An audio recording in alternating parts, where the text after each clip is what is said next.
Good afternoon. My name is Michael Weiskopff. I work for DC3, that's the Department of Defense Cyber Crime Center. Specifically, I work for DICE. That's an even longer acronym for Department of Defense, Defense Industrial Base Collaborative Information Sharing Environment. Bottom line up front is we help DIB companies, Defense Industrial Base companies, secure our data that we give them, CUI or CUI. So that's basically where I work from. On top of that, I also work for Utica University. I teach cybersecurity for them, undergrad and graduate courses. And so yeah, the idea here is we're going to kind of take a top-level look and kind of look at where physical security and cybersecurity kind of overlap. So for the folks in the room that are penetration testers, this is to help you to add more tools to your toolbox as you go out and do pen testing. For the network defenders, this is something to be on the lookout for as you try to secure your environment. So let's get started. Every good DoD brief will have an agenda, so we'll just kind of go through these items quickly. A little bit more about me. So obviously got a bunch of stuff up there. I'm going to talk about kind of three things that aren't up there. The first one is really before I even started college, about 94, 95, I was 14, 15 years old, and I was helping my brother, I was going with him to go to college because he was a lab monitor. And so internet was just kind of starting out, wasn't commercialized yet, and so I wanted to go with him, go to lab to surf the web, right, surf the internet. Well, I was also into gaming back then. You know, I did have a Nintendo, but obviously computer games are way better than console games. So I went to the lab, hung out, surfed the web. Then I got this wild idea. I'm like, I wonder if I can get, play video games on these things. Of course, they're like 486s, DOS 622, Windows 3.1.1, Windows for Workgroup, and problem is like, they had everything locked down. So I tried to drop out of Windows, wouldn't let me. And then, so I figured out like, oh, well, let's see if I can boot up off a floppy and disable the security software that's in autoexec.bat file. So I went ahead and I tried that, didn't work. They locked down the bootloader so you can't select different media to boot up from. So I said, okay, let's go back one step further. I dropped myself into the BIOS. Oh, they never password protected it. So I went ahead and set it up so I could boot up off of any media, popped in my floppy, got into the autoexec.bat file, commented out, remmed out the line that started the security software, pulled out the floppy, rebooted. That allowed me to drop into DOS, and I got Doom installed. So I can now play Doom 2, which I couldn't do at home because I didn't have a 46 computer. Fast forward to when I was going to school here at RIT. I think it was my freshman year, might have been sophomore year, somewhere around there. And I get back to my room, and all of a sudden the internet doesn't work anymore. And I'm like, crap, what's going on? So I go to ResNet, and I'm talking to those folks, like, what's going on my internet? They look it up. You got to go talk to the ombudsman office. I'm like, whoa, what'd I do? So I go to the ombudsman office, talk to them, and they're like, oh yeah, some company called saying that they were scanning on their network from your IP, so we had to disable it, figure out what's going on. And at the time, I was trying out this new spiffy software called Nmap. So they didn't go well with the folks at RIT. But I asked, is this illegal? Well, not really. Is it against any policy? Not really. Well, then what did I do wrong? Well, the company complained, so therefore we got to stop you. I'm like, look, fine. I'm here to get a degree, not go to jail. So let's comply, right? So fast forward to now, and what do I do with DICE and the DIB now is I help them secure CUI by providing services to them. We have a network monitoring solution called DICE Cubed. We have CRAs, which we're looking at the cybersecurity posture of the company, and we take a look at that and kind of figure out where they're at to help them figure out where they need to go. And then lastly, I have my adversary emulation team. So we collect a lot of cyber threat information within DICE from the government and from industry, and I can take that, now I can take the TTPs, the tactics, techniques, and procedures from that and do threat-informed pen testing. I'm not just going off a playbook. I'm looking at the contracts those companies have. I'm looking at the technologies they're developing. I find the adversary that's most likely to target that, and then I adapt my playbook so that my playbook adapts some of those TTPs from that adversary so it looks like I'm the bad guy when I'm attacking them. So, in a nutshell, that's what I'm doing now, more specifically at least, and how that kind of plays into my past history of being somewhat of a delinquent. So I don't know if anybody's seen this before. This is going to kind of put into perspective what I mean by cybersecurity and physical security combined. Now watch the car.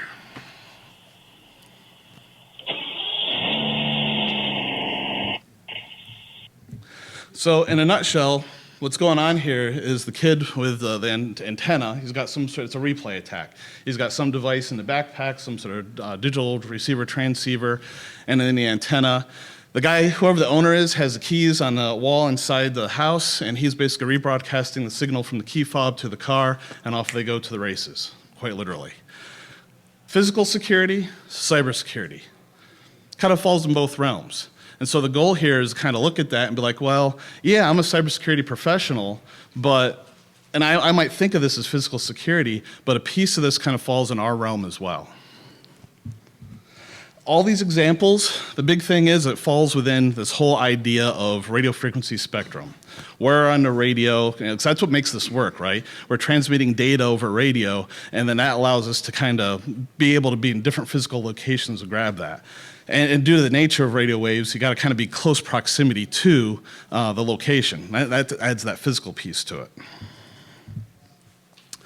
So first piece I'm going to talk about is civilian communications. Now, when you think cyber, you're thinking, I got to be able to hook my computer to it and pull data off of it. That's not always the case. There's a lot of different things out there that transmit data that don't require a computer. Radio is one of them.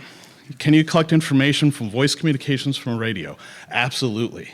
Now, that paradigm's starting to shift a little bit. The radio down here, the little black and green one, that's a Garmin Rhino. Those were banned when I was deployed to Iraq because there was a GPS built in that. When you keyed up, it showed the location of everybody else on the same radio. But it wasn't secure. So you know who else had location data of all of the troops? The adversary. So they are getting more sophisticated radio technology. The T800 over here, you can connect that to your phone via Bluetooth and then transmit data that way as well. Again, insecure, you're able to collect on it. So from a communications perspective, if you're trying to communicate by voice within the different areas within your business, you got to be cognizant of the fact that you're transmitting in the clear. There's a lot of civilian technologies out there between Family Radio Services, or FRS, General Mobile Radio Service, or GMRS. Those all can be used by your businesses, but as soon as you key up, you're going to be transmitting in the clear. There's a lot of other stuff out there you'll see in amateur radio as well that aren't necessarily used by businesses, but it's the same as you got shadow IT. There's shadow communication. Somebody might think, well, I need to get this done, and how can I get it done? And here's a way around that. So there's a lot of amateur radio, ham radio kind of capabilities out there as well that can transmit data that you can collect on. So how do you secure your comms as a civilian? And there's a bunch of different technologies out there. They don't necessarily secure your comms. They kind of advertise like they do, but they don't really. CTCSS codes. They don't actually prevent people from listening to your conversations. They prevent your radio from hearing everybody else's conversations. So it's really not a privacy capability. I mean, it is if other people turn it on, but as soon as you turn it off, you get to hear everything. So those things aren't going to really secure you at all. Trunking, it adds an extra layer of knowledge that you need to know. But again, you're transmitting audio into clear. So that means that as long as somebody knows how the system works, they can pull your data, your information off of that radio signal. Yes, sir? I was going to say, this is why cell phones are now digitally and encrypted. Because back in the early 90s, all you needed was an amateur radio or something of that ilk to talk to other cell phone users. Yep. Which I've never done. Yep. Actually, I'm going to be covering that a little bit too here coming up. So digital voice, again, makes it impossible to hear the conversation with an analog radio. But as long as you got a digital radio, you have all the information you need to actually listen in onto the conversation. So the last kind of pieces there is frequency hopping and encryption. Frequency hopping, it's really meant to prevent jamming, but also helps to secure your comms because you got to know what the frequencies you're hopping to listen into it. And then the last piece is encryption. The problem with both of those is a cost of entry for businesses to be able to get that because it requires special licensing and special radios. So you've gone from having this $20 radio at Walmart that lets you do what you want to do but it's insecure to a several $1,000 radio that keeps things secure, but now it's really expensive. And then the picture on the side here is actually a encrypting device that the military uses to encrypt their radios. That stores crypto in such a fashion that should that ever be tampered with, it destroys the crypto that's on it. So just to this gentleman's was bringing up here, how do we listen into those radio signals? I don't need a similar radio to listen into it. I can have what they call an SDR, or software-defined radio. Just a little dongle, costs you like 30, 40 bucks from Amazon, hook it up into your computer, download some open source software, connect it to, and now you can listen to everything. If it's analog, you don't even need special software to listen to it. If it's digital or you're doing trunking or something like that, you might need specialized software. But then once it's configured, then you don't really have to worry about it. You just listen in. So this type of hardware is out there. It's really cheap. The other stuff is going to be expensive. And even the one down there in the lower left, the blue one, that's actually self-contained. That's a HackRF porta-pack. Everything you need to hack RF signals is actually built within that little package. You don't need a computer to do anything else. The RTL SDR, the SDR Play, and the AirSpy, those you need a computer to plug into. So obviously a little bit more cost-intensive needing the extra hardware, but it does what you need it to do. The other possibility here too is amateur radio. You know, they go out there and buy radios that are meant for amateur radio bands, but a lot of them are modifiable to actually not just receive but transmit on other frequencies as well. So you can model them. You can either do it yourself or stores. You can pay stores to buy it they'll do that for you. If you're not good with soldering skills, Gigaparts and home radio outlet and stuff like that will do that for you. Yes, that's true too. So getting away from the civilian comms, there's also a lot of different places you can get information that you might not realize. In this case, ships, they're using radios, transponders, in order to transmit the signal of their location. And it's called AIS. So they broadcast this out. It's unencrypted. Anybody can see it. So if I know what ship my Amazon package is on coming from China, I can track that as it comes across the ocean. I don't need the tracker going into FedEx or whatever. Now, the other thing that's kind of interesting with this is when we had COVID happening and you had all the ships outside of California that they're trying to unload and they couldn't, you could see on the maps that are online, you could see all that being populated outside of California where all those ships are getting backed up. So that provides more information. So if you work for a transportation company and you're trying to keep your transportation of your goods kind of somewhat secure, you can go to these websites and say, hey, I don't want you to track my information. I don't want you to track my ships. And a lot of them, they will do that. Similarly, aircraft does the same thing. ADS-B. You can set up your own receiver. Go on Amazon again, there's SDRs and antennas that are specific for this, and you can see all the aircraft are flying overhead on you. Or, say again? Oh, no, that's fine. Or you can go to these websites to pull that information off as well. You guys might have seen in the news talking about the college student that's tracking Elon Musk's jet. Well, he was getting most of that information from the web. But if you got your own SDR, you could do it yourself and you don't need this. And same idea, as long as you know what aircraft you're looking for, you can watch as it travels the globe. Now, based on the frequencies and technology and that kind of stuff, you're not going to be able to pick up a radio signal from an airplane on the other side of the globe. However, remember those SDRs I was talking about earlier? There's a lot of people who actually put those on the web so you can access them remotely from the web. So what that means is you don't even need the hardware. You just need the software to patch into their server wherever it's at. Now, the other thing that's kind of cool with the ADS-B and tracking aircraft and whatnot is when you saw like Ukraine kick off, you saw all these aircraft everywhere except this one empty spot. That was Ukraine. They didn't want anybody to get shot down, so they put a safety box around it, no fly zone. Only military flights flew through that. And military, this covers military flights as well. Just like the ship one covers military ships, this covers military flights. So you can track all that. I will say that there's a caveat. There is two kinds of transmissions, and active military flights and police and rescue don't transmit on ADS-B. They transmit on something called Mode C. There's 3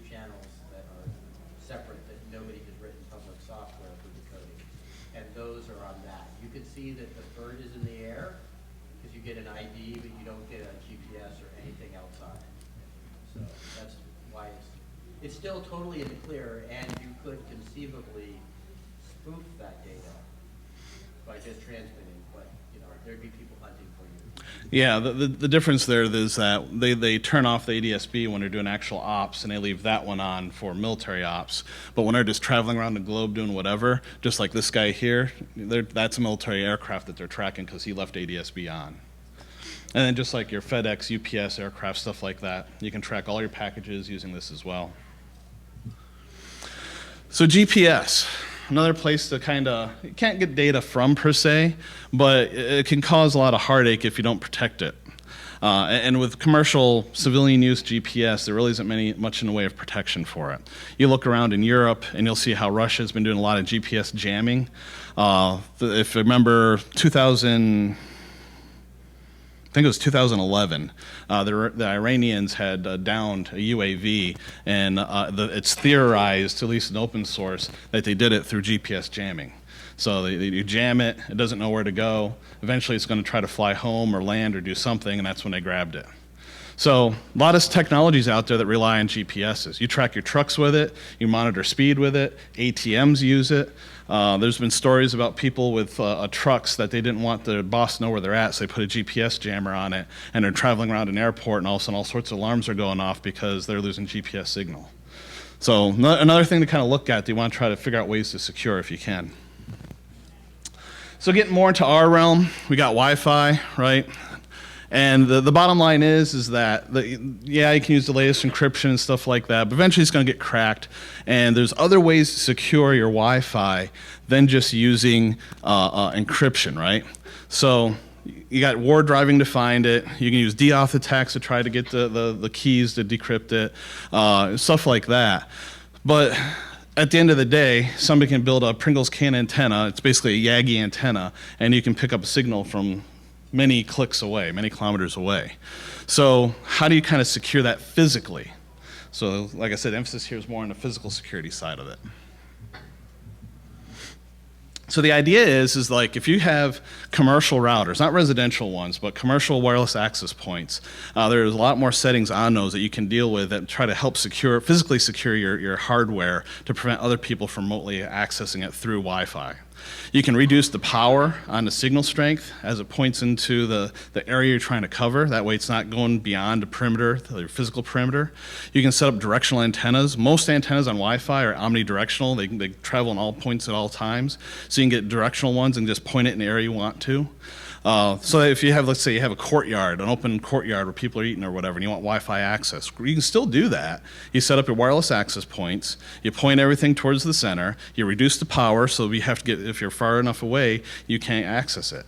So there's a lot of ways that you can secure that physically, besides the normal cybersecurity ways using radius servers and certificates and filtering by MAC and IP address and stuff like that. You can also shut down your Wi-Fi during bright times of the day. Nobody's at work, so I have it running, shut it down so nobody can get into it at night. Stuff like that. There's a lot of different ways to kind of protect your Wi-Fi. Yes, sir? You say at the top the not broadcast SSIDs. I've heard that if you do that, you say have a cell phone that's looking for a hidden network, it's always kind of broadcast. You're right. Yes. So these are from like least sophistication to most sophistication, and you're right. So average Joe on the street, he's not going to see your broadcast SSID for your wireless access point by opening up Windows and just looking at the icon in the lower right-hand corner. Somebody with Kali Linux using AirSnort or Snort NG or whatever, AirCrack NG or whatever, they're going to see the SSIDs because they're going to be broadcasting not from the wireless access point, but from the clients that connect it. So you're absolutely right. But I mean, well, why make it easy for them too? So there's lots of attacks using Bluetooth as well, which is that close proximity wireless networking capability again. My personal opinion is, most of the time, Bluetooth is a convenience feature. So if you don't need it, turn it off. Use wired connections. And that goes along with like wireless keyboards, which I think I'll talk about here shortly too. Just turn it off. Go with wired connections. All it is convenience, so you don't have 8 million wires on your desktop. So the best option there for Bluetooth is just get rid of it. Standards are constantly changing with Bluetooth. They're getting better capabilities, more efficiency out of it, different encryption, and then encryption gets cracked and people are able to get access to it. So, but man, my take on it is just kill it completely. Wireless keyboards and mice, like I was saying, some of them actually transmit in the open, some of them use proprietary protocols, and some of them do use a certain type of encryption between the dongle and the keyboard or mouse. Again, if you don't absolutely need it for some sort of requirement, get rid of it, go with wired. That way you don't have to worry about it in the future. Switching back over to kind of more of the physical side, a lot of companies have areas that are secured they don't want people in there for whatever reason. And there's different ways to secure that, right? We talk about our 3 factors of authentication, something you know, something you have, something you do. And so a lot of them are the second factor is something you have. You see the devices listed up there with the touch cards and stuff like that. A lot of those, you can capture that signal, and just like that kid did at the beginning with stealing the car, do a replay attack and get access to whatever it is you're trying to get access to. There's script kiddie level hardware now out there that lets you do this. Some of it you might have actually seen in the news quite a bit. One of them being the Flipper Zero. So yeah, he's got one over there. I got mine right here.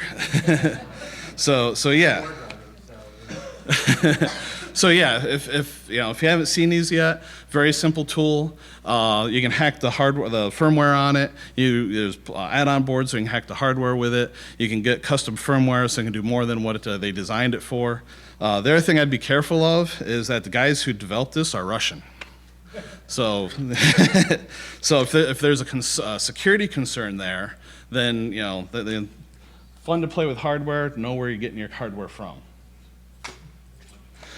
So these kind of give you a little story on myself. I have my kids go to daycare. They have these touch cards that allow us in the building, and I use my Flipper Zero to make a copy of it. It worked for about 2 weeks. The reason why it stopped working is because somebody did an audit, this is my guess anyway, somebody did an audit of the logs, and when I used the flipper to unlock the door, it did something that the card doesn't do. They detected the anomaly, and they said, oh, something's wrong here, let's block this access. I mean, it took 2 weeks for them to do it, and with physical access, you can do a lot in 2 weeks. But the point still is that the auditing, logging and auditing, two more cybersecurity concepts, logging and auditing, applies for physical security just as much as it applies to cybersecurity as well. Now, there's a bunch of different other things that the flipper can copy. They've been using it for, there's profiles for it. You can open up the charging port on Teslas, so that's something to be aware of. Garage door openers, especially the more primitive kind. There's a lot of stuff out there. If it puts out an RF frequency, a radio frequency, and you can detect it and pick it up with a flipper and you can record it, there's probably some sort of replay attack that you can associate it with. Got a buddy of mine who has one. He pulls down Nintendo Amiibo profiles, saves it to it, hits his switch with it, and now he's got whatever features or bells and whistles that Amiibo turns on for him, and he doesn't actually own the physical item. So there's a lot of things to consider as we close up here. There's a lot of things to consider when you're talking about physical security and securing information. We didn't even touch upon satellite communications. That's a whole other big field in of itself. Viasat, I think it was, when the Ukraine war kicked off, they got hacked. Now that was more of a cyber attack than a physical attack. But there's other things out there as well. POC-SAG pagers. How many hospitals still use pagers? Quite a few, actually. And there's a lot of PHI or public health information that's transmitted through those pagers. Yes, all you need is an SDR tuned to the right frequency with the right software, and you're pulling all that information in.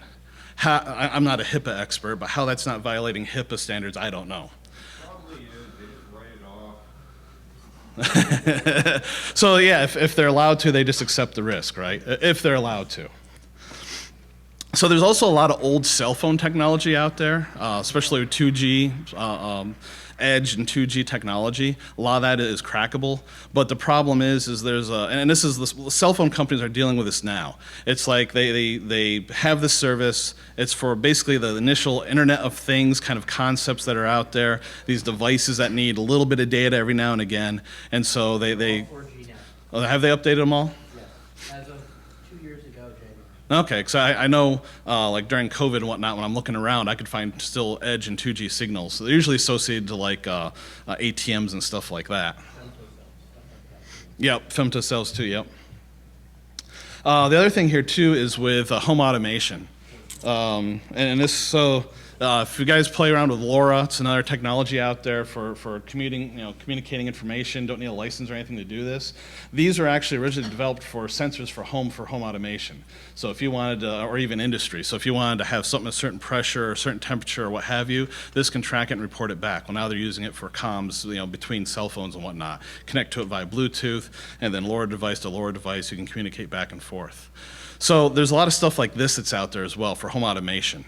And none of that stuff's locked down. All that stuff is open to anybody who has a radio tuned to the right frequency to listen to it, and you get close enough, and you can now read the data that other people are meant to see, and you're not, but you are seeing it.